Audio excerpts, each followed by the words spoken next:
شاني. أنا القرآن رباني وعلى في الورى شاني. أنا القرآن أدبني. أنا القرآن نقاني. بسم الله الرحمن الرحيم. الحمد لله رب العالمين، حمدا كثيرا طيبا مباركا فيه. اللهم صل وسلم وبارك على سيدنا ونبينا محمد وعلى آله وصحبه أجمعين. اللهم افتح لنا أبواب الرحمة وأنطقنا بالحكمة، علمنا ما ينفعنا وانفعنا بما علمتنا، واجعل جمعنا هذا جمعا مباركا مرحوما، واجعل تفرقنا منه سالما من الشر معصوما. اللهم علمنا مفاتيح وأسرار كتابك وأنوار كتابك، واجعلنا من التالين لكتابك آناء الليل وأطراف النهار على الوجه الذي يرضيك. وصل اللهم وسلم وبارك على سيدنا وحبيبنا ونبينا محمد وعلى آله وصحبه أجمعين، آمين آمين. أما بعد. Donc, chers frères, chères sœurs, heureux de vous retrouver, Inch'Allah Azza wa Jal, dans cette nouvelle séance. Et comme vous avez pu le lire, que nous allons, Inch'Allah Azza wa Jal, aborder trois thématiques qui sont en lien avec les versets. Le premier thème qui sera abordé, Inch'Allah Azza wa Jal, c'est la notion auquel fait référence le Coran al-Karim quand Allah Azza wa Jal a parlé de l'eau, de cette eau bénie, et ce qu'il produirait autour de ces palmiers, de ces graines qu'on moissonne, de ces jardins, et que cette eau bénie, Allah Azza wa Jal, il a conclu en disant que tout cela est une subsistance pour les serviteurs. Et la dernière fois, j'ai évoqué cette notion de rizq, de la subsistance, parce qu'il est central dans le Coran al-Karim. C'est pour ça que je voulais prendre le temps nécessaire pour pouvoir mieux comprendre cette notion qui est pratiquement répandue dans la parole d'Allah Azza wa Jal. Dans le Coran al-Karim, ce qu'il faut savoir en premier, c'est que toujours Allah Azza wa Jal associe la création à la subsistance. Pratiquement le khalq et le rizq. Khalaqa wa razaq. Vous trouvez toujours celui qui a créé et subsisté. Donc on trouve que ces deux notions, ils sont inséparables dans la parole d'Allah subhanahu wa ta'ala. Et cette subsistance est l'une des marques de la bienveillance d'Allah subhanahu wa ta'ala à l'égard de ses serviteurs. Vous trouvez Allah Azza wa Jal, toujours, il interpelle les consciences à plusieurs passages coraniques, pratiquement avec la même tonalité. Allah Azza wa Jal dit par exemple: هل من خالق غير الله يرزقكم من السماء والأرض? Y a-t-il un créateur en dehors d'Allah qui pourvoit à votre subsistance des cieux et de la terre? Donc vous trouvez, Allah Azza wa Jal interpelle les consciences à travers son pouvoir de création, de créateur, subhanahu wa ta'ala, et en même temps par sa bienveillance n'a pas laissé sa création à l'abandon. Et le fait qu'il subsiste à sa création, c'est qu'il manifeste sa clémence et sa rahma, subhanahu wa ta'ala, envers de la création. C'est pour ça Allah Azza wa Jal a garanti la subsistance à toute la création, indépendamment de sa foi, de ses origines, même de son espèce. Allah Azza wa Jal aura garanti cette subsistance. Et si vous vous souvenez, nous avons déjà parlé sur l'histoire d'Ibrahim alayhi salam la dernière fois, quand il a invoqué Dieu pour qu'il accorde la subsistance dans l'exclusivité à ceux qui croyaient en Allah et en jour dernier, et qu'Allah Azza wa Jalla a refusé cette demande pour lui dire qala wa man kafar, c'est-à-dire même si celui qui renie l'existence d'Allah subhanahu wa ta'ala, il a le droit. Donc c'est un droit qu'Allah Azza wa Jalla a garanti même à toute la création, parce qu'Allah subhanahu wa ta'ala dit wa ma min dabbatin fil ardi illa ala Allahi rizquha. Donc il n'y a pas un être dont Allah ne garantit pas la subsistance. C'est pour ça Allah subhanahu wa ta'ala il se définit toujours comme al-Razzaq, Ar-Razzaq, c'est au sens qu'il pourvoit à la subsistance de toute la création. Et si vous regardez juste autour de vous, parfois vous vous admirez, vous regardez, vous méditez la création dans toute sa diversité, et vous voyez comment Allah subhanahu wa ta'ala nourrit ces êtres, vous voyez que l'écosystème, comment Allah subhanahu wa ta'ala l'a construit de façon très harmonieuse pour que chaque être ne manquera jamais au niveau de sa nourriture, de sa subsistance. Donc c'est pour ça la subsistance, c'est au même titre de la durée de notre vie. Et il est calculé minutieusement, c'est-à-dire Allah subhanahu wa ta'ala, selon sa volonté, il a voulu que tous les êtres puissent bénéficier de sa subsistance selon un ordre, selon une volonté donnée. C'est pour ça que le prophète alayhi salatu salam nous a parlé que l'ange, quand il insuffle dans le souffle de l'âme, dans la création, il inscrit 4 choses. Donc, il inscrit l'âge, la durée de vie, c'est-à-dire notre vie dans cette vie d'ici-bas, on ne peut ni la retarder, ni l'avancer. C'est quelque chose de prédéterminé. Et فَيُكْتَبْ أَجَلُهُ وَرِزْقُهُ. Et puis Allah subhanahu wa ta'ala écrit également son âge, et il écrit sa subsistance.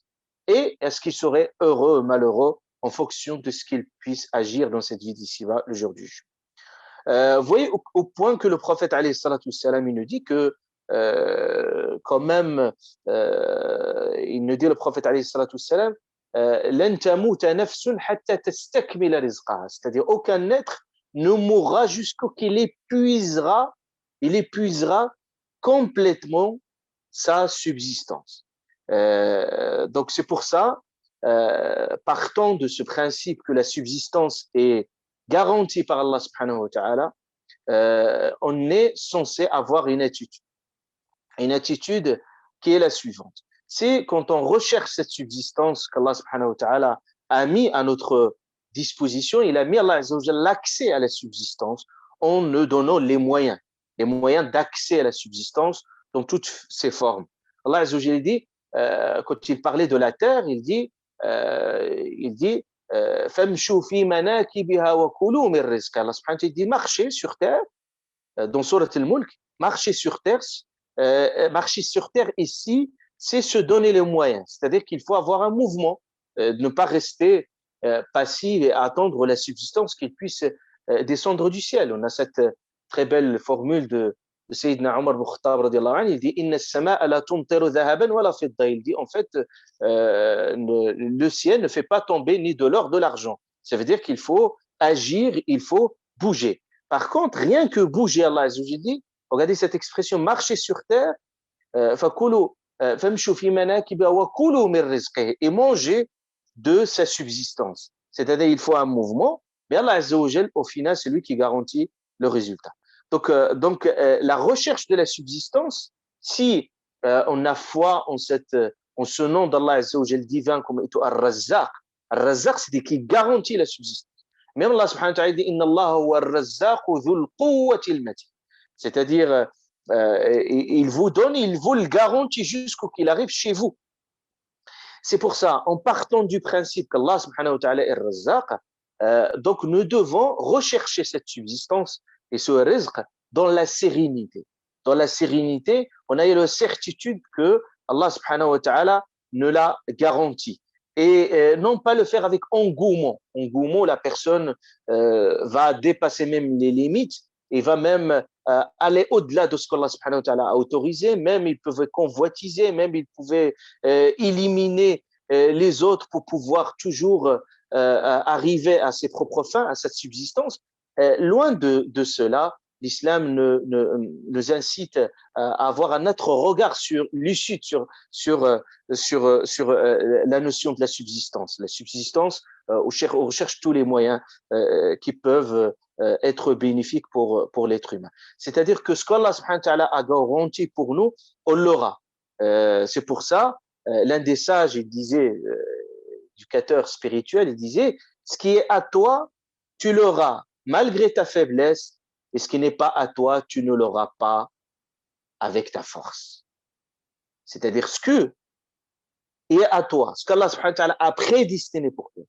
Tu l'auras malgré ta faiblesse. Malgré les gens, ils peuvent se dire ce n'est pas possible, mais si Allah subhanahu wa ta'ala l'a voulu, il a prescrit, tu l'auras. Et ce qui n'est pas à toi, Allah subhanahu wa ta'ala, tu l'auras pas malgré la force. C'est-à-dire on ne pourrait jamais garantir cette subsistance par la force. C'est pour ça l'imam Shafi'i, rahimahullah ta'ala, le grand imam Shafi'i, il disait cette très beau poème. Il disait Alayka bi taqwallahi in kunta ghafilan. Il a dit crains Dieu si tu es inconscient. Ya'tika bil arzaqi min haythu la tadri. Il pourvoit à ta subsistance d'où tu n'y attends pas. Là où tu n'y attends pas, Allah subhanahu wa ta'ala te donnera ta subsistance. Et il dit, c'est ce qui est très important, il dit, فَكَيْفَ تَخَافُ الْفَقْرَ وَاللَّهُ رَازِقُ. Il a dit, comment pourrais-tu craindre la pauvreté alors qu'Allah, il est le pourvoyeur, subhanahu wa ta'ala. فَقَدْ رَزَقَ الطَّيْرَ وَالْحُوتَ فِي الْبَحْرِ. Allah, il a certes nourri l'oiseau et le poisson dans l'océan. C'est-à-dire, il nous dit, regardez comment Allah Ta'ala pourvoit la subsistance. وَمَنْ ظَنَّ أَنَّ الرِّزْقَ يَأْتِي بِقُوَّةٍ. Et celui qui croit que la nourriture ou la subsistance s'obtenait par la force uniquement, مَا أَكَلَ الْعُصْفُورُ شَيْئًا مَعَ النَّسْرِ. C'est-à-dire, l'océan, le petit oiseau, ne pourrait jamais manger près de l'aigle un instant. C'est-à-dire, vous trouvez l'aigle, vous trouvez l'oiseau, Allah subhanahu wa ta'ala nourrit l'ensemble et garantit la subsistance à tout le monde. Donc, c'est pour ça, on est censé spirituellement se remettre à Allah subhanahu wa ta'ala dans cette recherche de la subsistance. C'est pour ça le prophète alayhi salatu wassalam, il nous dit لو أنكم تتوكلون على الله حق توكله لرزقكم كما يرزق الطير. Il a dit si vous vous remettez réellement à Allah subhanahu wa ta'ala, il pourvoit à votre subsistance comme il pourvoit la subsistance des oiseaux. Et regardez, le prophète alayhi salam, il nous donne cette très belle métaphore de l'oiseau dans la subsistance. Parce que, premièrement, l'oiseau, quand il sort de chez lui, il ne connaît pas sa destination. Il sort sans objectif. Et deuxièmement, il n'a aucune certitude de revenir. Donc, quand il sort, il peut être attaqué, il peut être donc il a beaucoup de risques à sa sortie. Alors que l'être humain, au moins, quand il sort, il se fixe un objectif, il va aller travailler, il va aller se former, il va aller faire ceci et cela. Et en même temps, il y a des conditions, des garanties de sécurité. Et le prophète, il nous dit, si vous vous remettez réellement à Dieu, il va pourvoir à votre subsistance comme à l'instar des oiseaux. Comment? Il a dit, le prophète, ils sortent affamés et ils reviennent rassasiés. C'est-à-dire, l'oiseau, il sort affamé, et puis en marchant, et puis en allant, Allah subhanahu wa ta'ala lui donne tout ce qu'il en a besoin, il revient rassasié. Donc, le manque de confiance en Allah subhanahu wa ta'ala, parce que je voulais aborder cette question de la subsistance où Allah subhanahu wa ta'ala insiste ici. Rizqan lil ibad. Il a dit, j'ai garanti cela pour tous mes serviteurs. Pourquoi? Parce que ce manque de confiance en Allah subhanahu wa ta'ala plonge beaucoup de personnes dans la détresse, dans l'angoisse du demain. Et beaucoup de personnes, ils ont la peur de perdre leur emploi, la peur de mourir de faim. Et Allah subhanahu wa ta'ala, il a garanti cela même en jurant. Imaginez-vous, Allah subhanahu wa ta'ala, il dit وَفِي السَّمَاءِ رُزْقُكُمْ. La sourate qui viendrait par la suite. Allah subhanahu wa ta'ala, il dit et votre subsistance est au ciel. Il dit Allah azza wa jal فَوَرَبِّ السَّمَاءِ وَالْأَرْضِ إِنَّهُ لَحَقٌّ مِثْلَ مَا أَنَّكُمْ تَنطِقُونَ. Allah ta'ala qui parle, il dit et votre subsistance est au ciel par le Seigneur des cieux et de la terre, cela est véridique. C'est-à-dire ça c'est une réalité, c'est une vérité. Comme on parle, la réalité de parler, le langage, c'est une réalité vivante. Personne ne pourrait la réfuter. Il dit Allah subhanahu wa ta'ala, il en est de même par rapport à la réalité de votre subsistance. C'est une vérité, c'est une réalité. D'ailleurs, l'un des Bédouins, pour la petite anecdote, quand il a entendu ce verset coranique, par sa spontanéité, rien en entendant la tonalité de ce discours, il a dit, ce verset coranique, il a dit, Man aghdab al-jalil, il a dit, qui a mis en colère al-jalil, le grand, le suprême, Allah subhanahu wa ta'ala, jusqu'au qu'il jure. Ça veut dire que Allah ta'ala, pour qu'il puisse jurer pour annoncer une vérité, ça veut dire qu'il y a un manque de confiance des êtres humains, il y a en sa qualité de pourvoir à leur subsistance. Donc la confiance d'Allah subhanahu wa ta'ala, c'est tout simplement, c'est qu'entre ce qui est entre les mains d'Allah azza wa jal est le plus sûr entre ce qui est entre nos propres mains. C'est ça. C'est pour ça qu'on disait que le prophète alayhi salatu salam, quand il donnait l'argent, quand il dépensait, il disait il donnait la donation de celui qui n'a pas peur de la pauvreté. C'est-à-dire, le prophète alayhi salatu salam donnait tout ce qu'il a et puis il ne s'inquiétait jamais de ce qui va se passer par rapport à ses subsistances. D'ailleurs, quand il est mort, alayhi salatu salam, n'a pas laissé, il a dit, les prophètes ne laissent ni un dirham, ni un dinar. Il n'y a rien laissé de l'héritage matériel.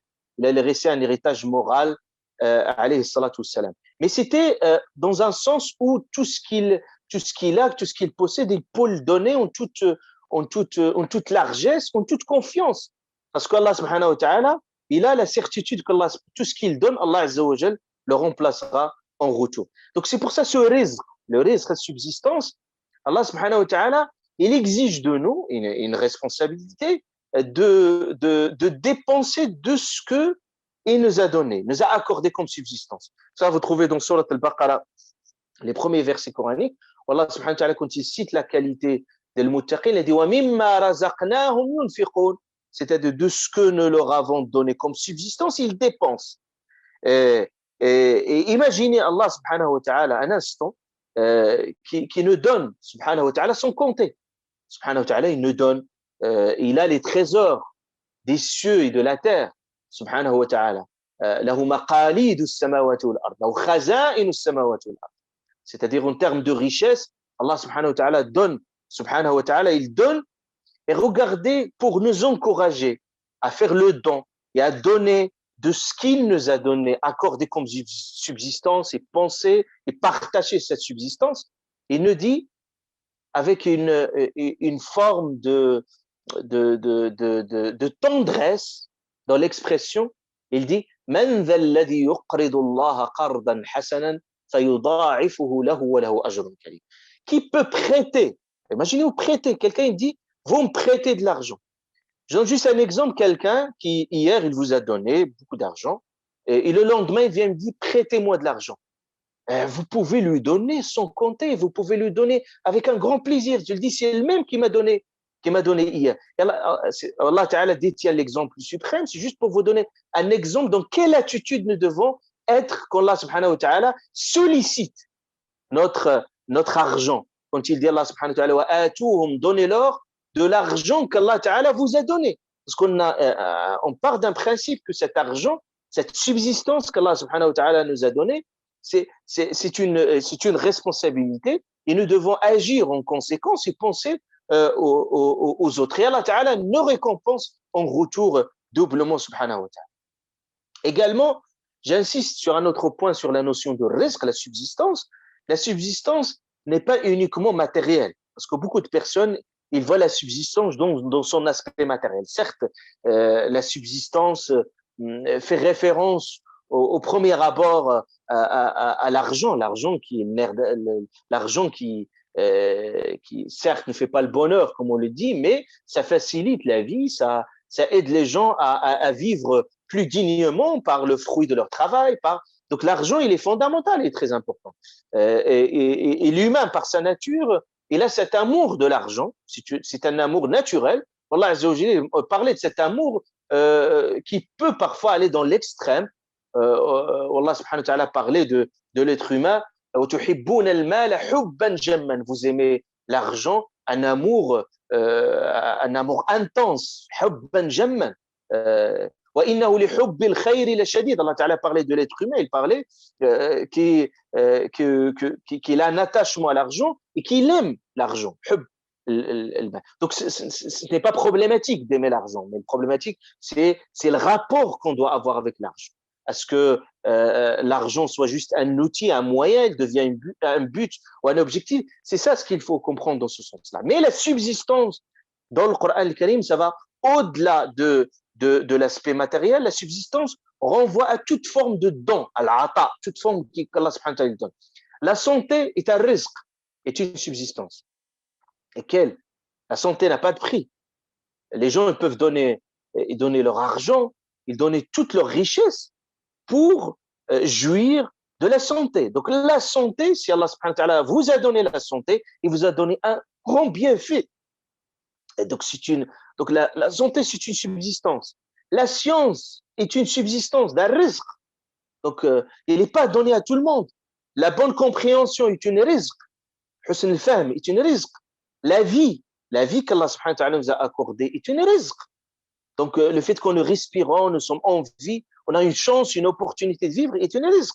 Le temps est un rizq. Si vous avez le temps libre pour l'occuper comme il soit, c'est un rizq. La bonne moralité est un rizq. Vous avez une bonne morale. La sagesse est un rizq. Allah subhanahu wa ta'ala dit, il donne la sagesse à qui il veut. Et celui qui a la sagesse, il a un grand don de la part d'Allah subhanahu wa ta'ala. Donc, on dépense, qu'Allah subhanahu wa ta'ala nous dit qu'il faut dépenser de cette subsistance en fonction de ce qu'Allah ta'ala nous a donné. Si Allah ta'ala vous a donné de l'argent, vous pouvez le dépenser. Si Allah ta'ala vous a donné du temps, il faut le dépenser. Et Allah ta'ala le fructifie. Il vous a donné la science, il faut la transmettre. Il vous a donné la santé, il faut aider les autres. Donc tout ce qu'Allah subhanahu wa ta'ala nous a donné, nous devons le regarder avec ce regard-là. La question de la subsistance, Allah ta'ala l'a répartie. Donc l'a répartie, l'a distribuée suivant une sagesse. Et Allah subhanahu wa ta'ala nous dit dans un verset que vous pouvez le retrouver dans plusieurs passages coraniques, Allah subhanahu wa ta'ala dit Inna Allah yabsutu ar-rizqa liman yasha'u wa yaqdir. Allah subhanahu wa ta'ala élargit la subsistance, élargit à qui il veut et il la réduit. Donc Allah subhanahu wa ta'ala peut l'élargir comme il peut la réduire. Et cela pour plusieurs raisons. Le Coran évoque plusieurs raisons. Donc je ne vais pas rentrer dans ce détail, mais l'une des raisons qui ressort dans la lecture, la méditation dans le Coran al-Karim, c'est que Allah Azza wa Jal a voulu cette répartition de la richesse au sens matériel, c'est qu'il a voulu une complémentarité entre les êtres. Allah Ta'ala, il a voulu qu'il y soit des riches, qu'il y ait des pauvres, qu'il y ait des gens qui n'ont pas les mêmes potentialités, n'ont pas les mêmes goûts, n'ont pas les mêmes penchants. Pourquoi? Pour qu'Allah subhanahu wa ta'ala, pour que la vie puisse se dérouler de façon harmonieuse et pour que les gens soient complémentaires. Allah Azza wa Jalla le dit dans le Coran al-Karim, il dit Allahu faddala ba'dakum ala ba'din, jusqu'à un passage où Allah subhanahu wa ta'ala dit liyattakhidha ba'duhum ba'dan sukhriya, afin que l'un soit au service de l'autre. Donc ce partage de services est l'une des fonctions. Imaginez-vous si Allah subhanahu wa ta'ala a fait de nous tous des riches, il a fait de nous tous la même intelligence ou la même en fait les mêmes forces et les mêmes ambitions, les mêmes buts. Ça serait très compliqué de concevoir une société pareille. Donc vous avez des goûts différents, là ils s'orientent vers le social, là ils s'orientent vers le technique, là ils s'orientent vers là il aime l'art, là il aime la littérature, et tout cela fait que ça crée une complémentarité. C'est pour ça les idéologies qui ont échoué, qui ont échoué, c'était des idéologies soit qui voulaient mettre tous les êtres au même pied d'égalité. C'est pas l'égalitarisme absolu. Ça n'existe pas. Vous ne pouvez pas mettre tous les gens dans les mêmes pieds parce qu'Allah subhanahu wa ta'ala, dès le départ, nous a donné des dons et nous a réparti entre nous les choses de façon très très différentes. Donc, par exemple, le communisme, l'idée du communisme, c'était justement de dire, voilà, on peut d'aller contre l'esprit de la propriété, de dire que tout, c'est-à-dire que toutes les personnes, les pauvres et les riches, peuvent avoir les mêmes coûts. Non, l'islam, il a voulu qu'il n'y a pas une stratification sociale, pas trop de décalage entre les pauvres et les riches, mais les riches restant les riches avec leur sens de responsabilité envers les pauvres, et les pauvres resteront, ils peuvent vivre leur vie dignement. Mais mettre tout le monde, veulent que tout le monde soit à la même condition matérielle, ça serait impensable. C'est pour ça que ces idéologies, ils ont échoué. Et vous avez également d'autres idéologies qui sont à l'inverse, par exemple, le capitalisme aussi dans son idéologie aussi, qui voulait absolument mettre beaucoup d'écart, à travers l'exercice, qu'il y a beaucoup d'écart entre les personnes, donc ce qui fait qu'il y a ce conflit qui se crée entre les riches et les pauvres. Et la deuxième raison qui est évoquée dans le Coran al-Karim, pour Allah subhanahu wa ta'ala a réparti ses richesses selon des proportions équilibrées. Allah subhanahu wa ta'ala dit وَلَوْ بَسَطَ اللَّهُ الرِّزْقَ لِعِبَادِهِ لَبَغَوْا فِي الْأَرْضِ وَلَكِنْ يُنَزِّلُ بِقَدَرٍ مَا يَشَاءُ. Ça, c'est un verset très fort en symbolique qui dit Allah subhanahu wa ta'ala, si Allah avait descendu les ibadi pour ses serviteurs, pour les êtres humains, rizq, la subsistance, il aura donné tout. La baraou fil ard. Donc l'être humain va se rebeller et l'être humain va dépasser ses limites. Walakin yunazzilu, mais Allah fait descendre des qadarin, dans des proportions, dans un équilibre, ma yasha, ce qu'il veut, subhanahu wa ta'ala.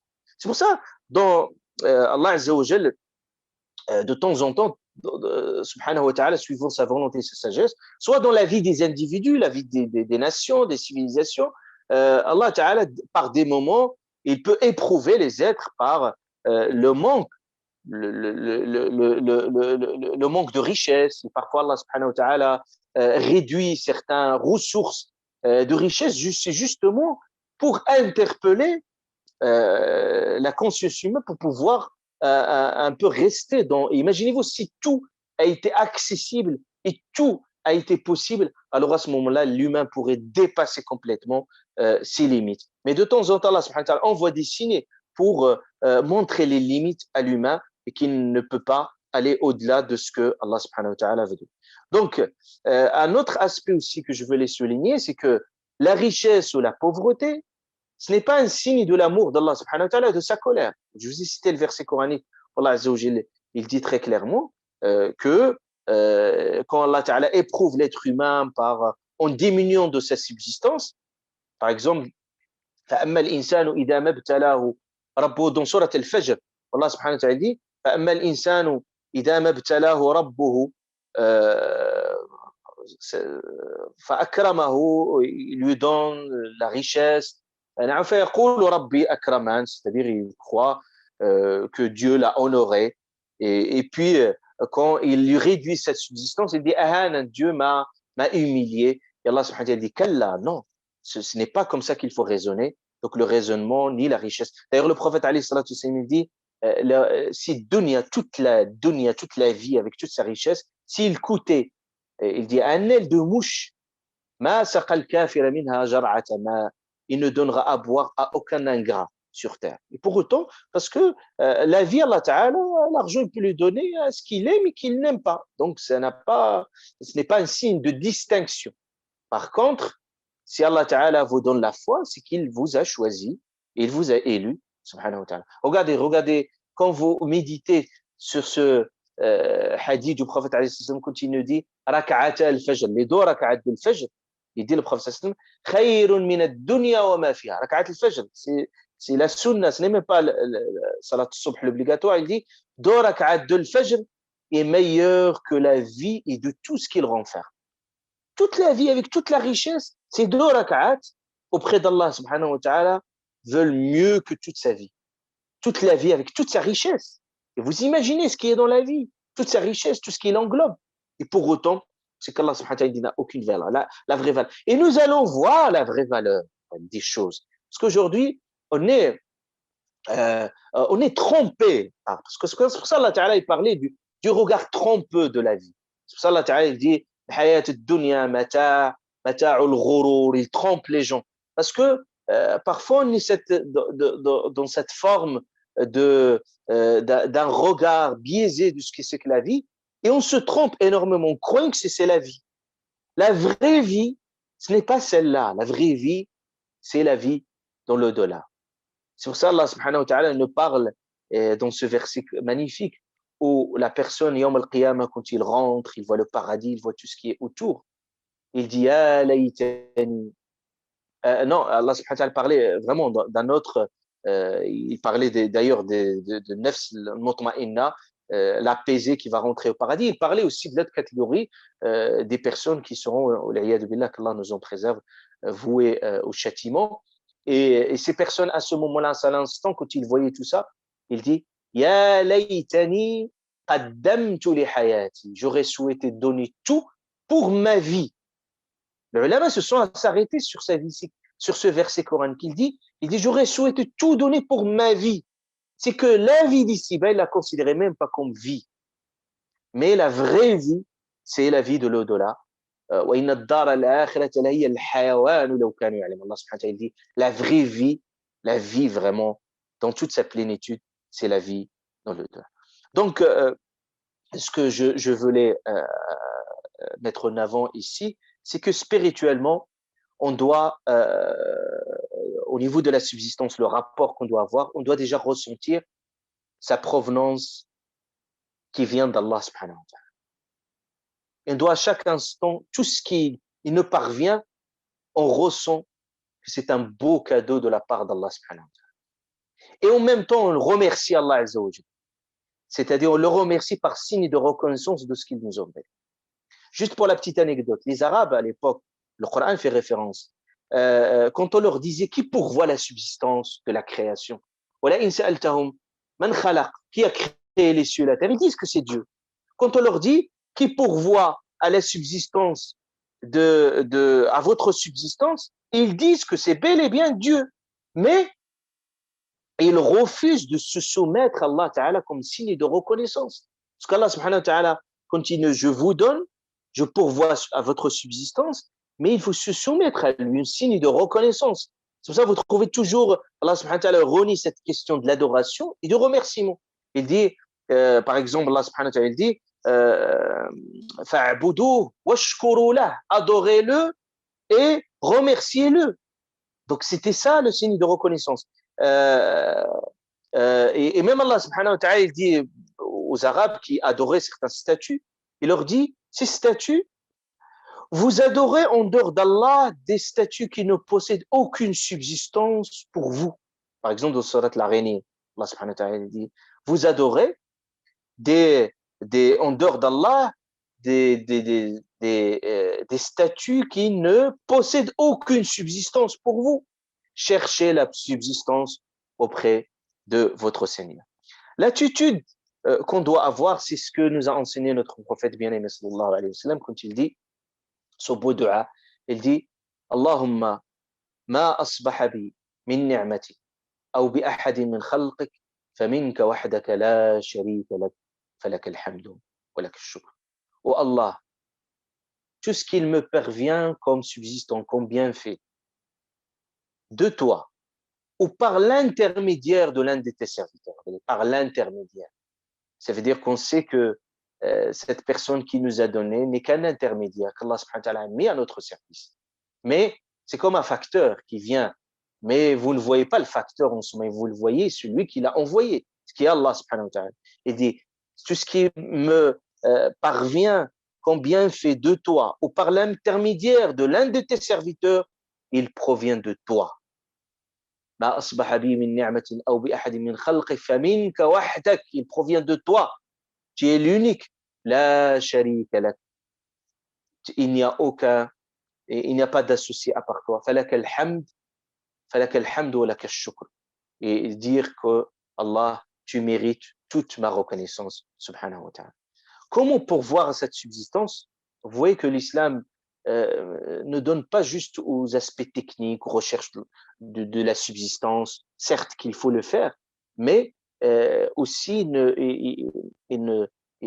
ne met également en lien avec la subsistance dans sa dimension spirituelle.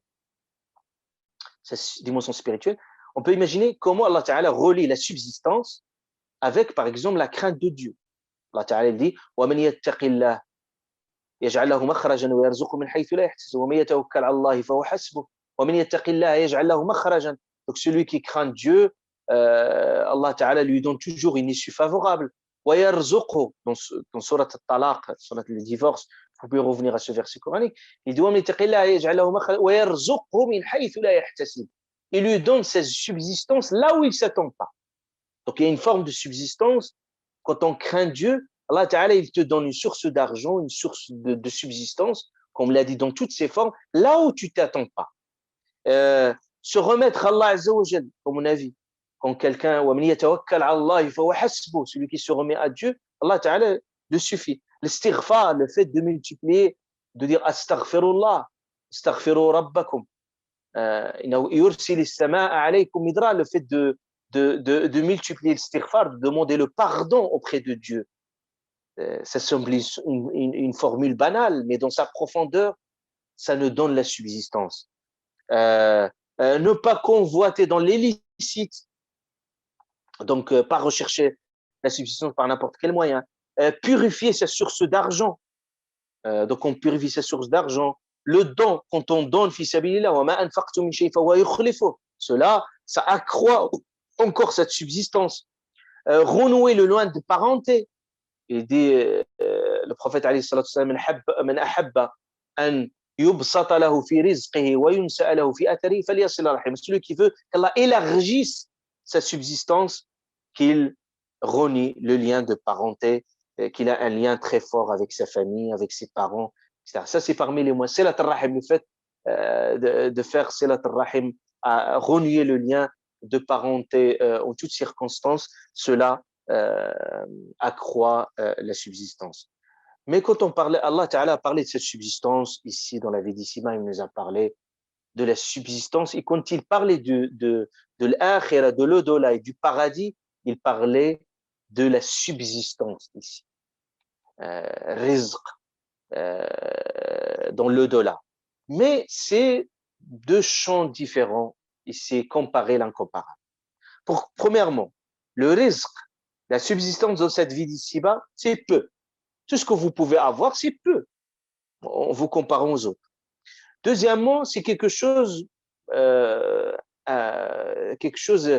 qui va s'interrompre. Vous connaissez jamais une situation financière, une subsistance, pareil, vous traversez des situations et des périodes. Et cela va partir un jour, quand vous allez quitter ce monde-là, il ne reste plus rien. Donc, il ne reste que les héritiers qui vont partager votre subsistance. Par contre, la subsistance de l'akhira, de l'au-delà, c'est quelque chose d'énorme. C'est quelque chose qu'on ne peut pas imaginer, sans compter. C'est quelque chose au-delà de ce qu'on peut imaginer. Tout ce qu'on souhaite, on l'aura, yawm al-qiyamah. Wa da'im, c'est quelque chose de permanent, durable. Il ne s'interrompt jamais. Et quelque chose d'éternel, d'éternité. Donc, vous quittez jamais. C'est pour ça Allah subhanahu wa ta'ala, quand il parlait du paradis, il parlait par exemple de l'ombre du paradis. Il dit da'im. Il parle Allah subhanahu wa ta'ala quelque chose de permanent et de durable et éternel. Le rizq, la subsistance dans cette vie d'ici-bas, vous pouvez l'avoir avec beaucoup d'efforts, beaucoup de difficultés, beaucoup beaucoup d'efforts et beaucoup de difficultés, et parfois dans une lutte, dans beaucoup de souffrance, alors que le rizq, la subsistance de l'akhira, vous l'aurez jusqu'au chez vous, sans vraiment le moindre effort. Et tout ce que vous le demandez, vous l'aurez, et vous le souhaitez, et il n'y a pas de tristesse, il n'y a pas de fatigue, vous n'allez pas vous réveiller le matin tôt pour essayer d'aller travailler, chercher votre subsistance. Vous tourez votre vie du bonheur absolu. Le risque dans cette vie d'ici-bas est un risque toujours, même si vous pouvez avoir votre propre subsistance, mais il y a toujours derrière des soucis, il y a toujours derrière des contraintes, il y a toujours des problèmes derrière, alors que le risque de l'au-delà, c'est quelque chose de pur et purifié, et quelque chose où il n'y a aucun souci derrière et aucune contrainte derrière. Le risque dans cette vie-ci est toujours limité. Il peut être, il n'est jamais absolu, et aussi il n'est jamais parfait. Il peut diminuer, alors que risque, la subsistance dans l'au-delà, c'est quelque chose toujours redondant et quelque chose qui s'accroît en augmentation et toujours qui fait plaisir à l'être humain. Et vous imaginez qu'il n'y a pas lieu de comparaison. C'est pour ça Allah subhanahu wa ta'ala dit l'au-delà, khayrun, c'est quelque chose de mieux, wa abqa, mieux et durable et pérenne. Mais faut-il avoir les gens qui réfléchissent, qui mettent ces deux parallèles. C'est pour ça qu'on est censé s'investir plutôt dans ce risque qui nous attend Yawm al-Qiyamah. Et c'est ça le vrai investissement que nous devons faire, Inch'Allah Azza wa Jal, dans notre démarche. Donc voilà, Inch'Allah Ta'ala, donc cette première partie. La deuxième partie, Inch'Allah Azza wa Jal, que je voulais traiter avec vous, Inch'Allah Azza wa Jal, c'est dans ce verset coranique. Allah subhanahu wa ta'ala, vous avez pu constater qu'il fait l'analogie entre l'eau et son effet de revivification de la terre. La terre, elle était morte, et une fois que l'eau, cette eau bénie qui était descendue, certes, elle a produit tout ce que vous avez pu voir, des jardins, les graines qu'on moissonne, les dattes, les palmiers, et puis vous pouvez multiplier les exemples qui sont cités dans d'autres passages coraniques. Mais Allah subhanahu wa ta'ala parle d'une autre fonction de l'eau, c'est de donner la vie, parce qu'on a déjà vu que l'eau est une source de vie et qu'il donne la vie. Et Allah subhanahu wa ta'ala fait cette analogie. Vous vous souvenez, je vous ai dit que cette analogie, elle est parfaite, dans le sens où Yawm al-Qiyamah, je vous ai dit qu'Allah subhanahu wa ta'ala, quand tous les êtres vont mourir, va faire descendre une pluie, et puis nous allons être plantés comme des graines avec le coccyx que j'ai parlé dans cette partie, la fin, cette partie dans la colonne vertébrale, vers la fin, qui était l'origine de la création et qui ne sera recomposée Yawm al-Qiyamah à partir de cette graine-là.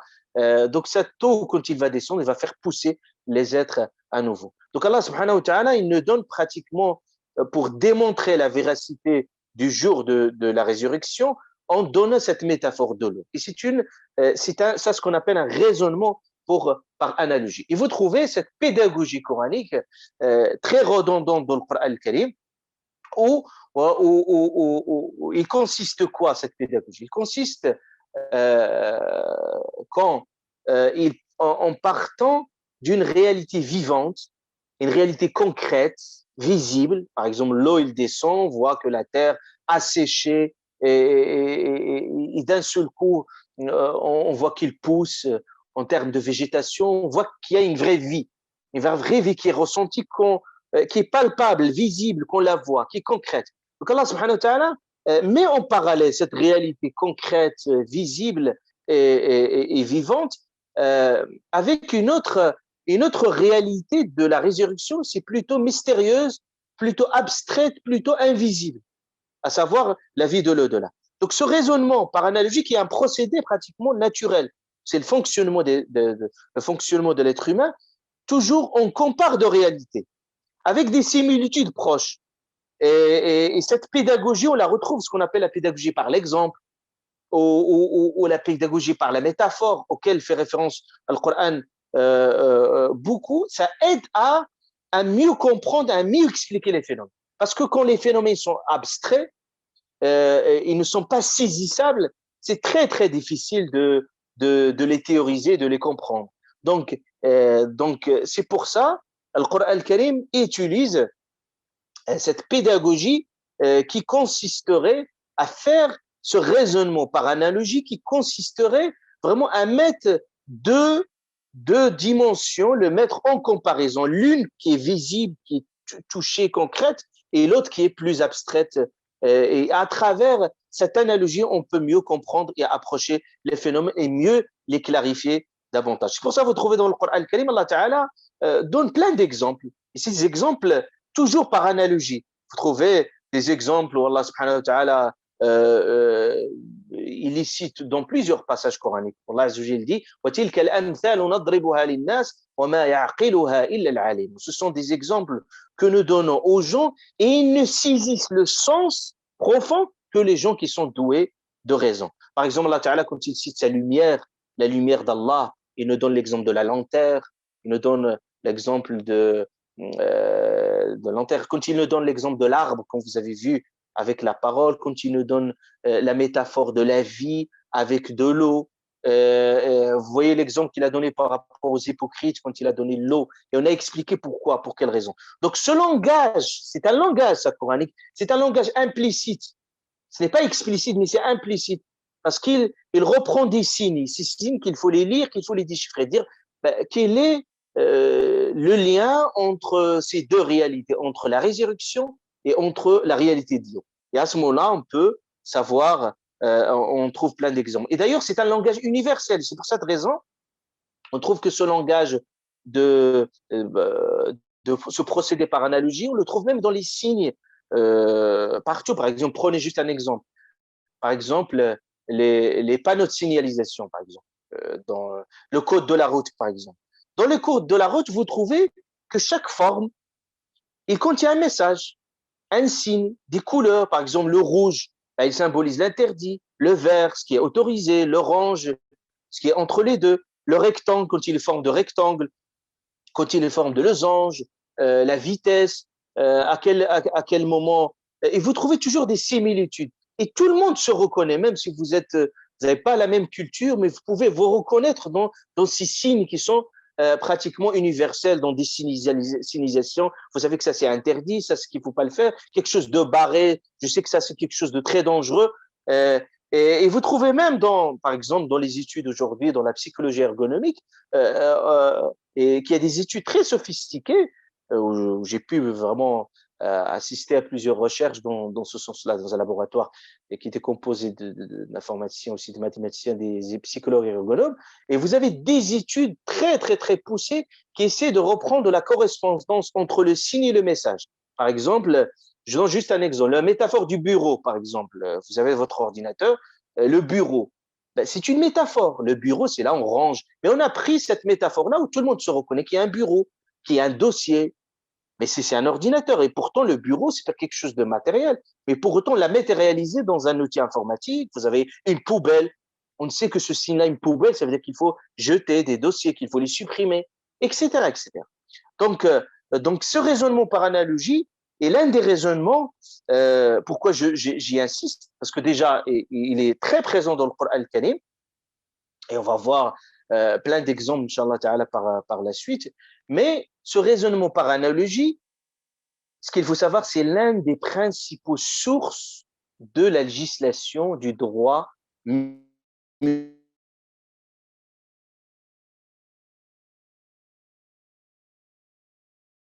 C'est la quatrième source, parce qu'on a des sources qu'on les appelle primaires, on a des sources secondaires. C'est-à-dire c'est des sources de droit à laquelle on se réfère pour tirer des jugements du droit. Quand vous entendez ça c'est halal, ça c'est haram, ça c'est autorisé, ça c'est permis, ça c'est ce jugement l'extrait à partir des sources. On a la première source, c'est le Coran, c'est la première source. On a la deuxième source, c'est la sunna du prophète alayhi salatu wassalam. Et on a la troisième source, c'est le consensus. Et on a une quatrième source, c'est ce qu'on appelle al-qiyas, c'est le raisonnement par analogie. Bien entendu, tous les savants pratiquement ils sont unanimes sur ces quatre sources, sauf sur la troisième source, la quatrième source, à savoir le raisonnement par analogie, ce qu'on appelle les littéralistes dhahiriya. Ils sont minoritaires dans le droit musulman, qui sont contre, mais ils sont contre dans leur doctrine, mais dans les faits. Quand on voit les écrits de leurs savants, ils vont recourir automatiquement au raisonnement par analogie. On ne peut jamais s'en échapper par rapport au raisonnement par analogie. Donc, ce raisonnement par analogie, c'est simple. Je vous donne juste un exemple. Je ne vais pas rentrer, c'est juste ouvrir une parenthèse pour vous ouvrir l'esprit. Aussi que ce raisonnement par analogie extrait à partir de Al-Karim, qu'on le retrouve dans plein d'exemples. Par exemple, on est obligé de recourir au raisonnement par analogie pour une raison toute simple. C'est que les textes, ils sont limités. Donc, vous ne pouvez pas avoir que le Coran ou la Sunna va parler sur tous les phénomènes, va parler sur toutes les problématiques qui vont exister jusqu'à la fin du temps. Ça serait impossible. Et ça serait faire supporter au texte qu'il ne peut pas supporter. Donc, du fait que les textes sont limités. Donc, ce qui va permettre à nos savants de procéder par l'ijtihad, l'effort d'interprétation pour extraire d'autres jugements sur lesquels on n'a pas de texte explicite, c'est par ce procédé de raisonnement par analogie. Comment ça fonctionne? Tout simplement, on prend une situation auquel le Coran ou la Sunna s'est prononcé. Donc, on sait son jugement. On sait que le Coran, il a dit, ça c'est interdit. Ça c'est interdit. Ça, on le sait. Et puis, on est face à une situation qui ressemble à cette situation. Qui ressemble.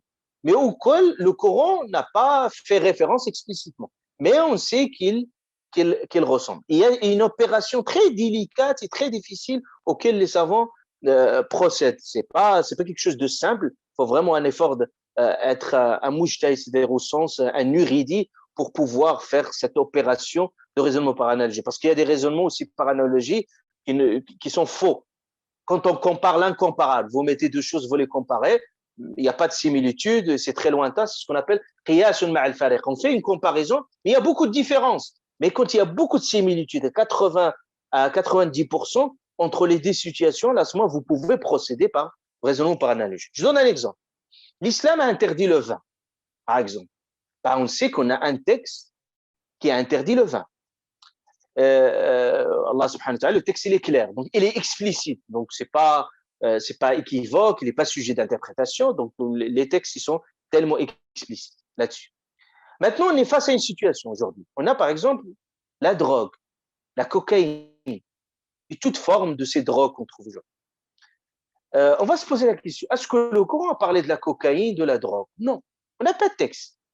Quelqu'un peut nous dire, oui, l'islam a interdit le vin, mais pas la cocaïne, pas la drogue. OK. Le savant, quand il procède par analogie, qu'est-ce qu'il fait? Il regarde le texte de l'original, qui est l'interdiction du vin. OK. Donc, le vin est interdit par le Coran. OK. Il regarde la situation nouvelle, c'est la cocaïne, la drogue. Il se pose la deuxième questionnement. Pourquoi le Coran a interdit le vin? Donc, il va trouver la raison. Il y a tout un travail des savants sur la théorisation de la raison. Donc, pour trouver pour quelle raison le Coran interdit. Donc, on va dire al-khamr, c'est quoi le khamr? C'est le vin en arabe. Al-khamr ma yakhmuru, c'est quelque chose qui couvre la raison, c'est quelque chose qui obstrue la raison, qui ne laisse pas la personne être dans un état normal et un terrain correct.